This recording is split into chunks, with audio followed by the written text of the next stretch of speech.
I'm Laura Fry, the Senior Curator and Curator of Art at Gilcrease Museum, and right now we have an excellent exhibition on view about Cherokee history.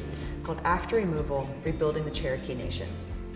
And one of the really interesting groups of works that we've included in this show is a collection of paintings by the artist Vinson Lackey.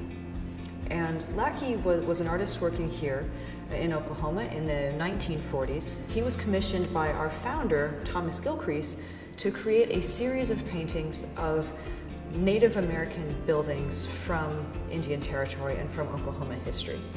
It's a whole series of architectural renderings of buildings, of schools, and of government seats, and significant tribal locations from all across the state. So some of the paintings we have here on this wall are the Cherokee Female Seminary, the National Council House, the Cherokee National Male Seminary, and even the Cherokee Insane Asylum. Many of these buildings no longer exist. Even when Vinson Lackey was painting these in the 1940s, in many cases he was working from photographs. So some of these buildings were destroyed long before he painted the image.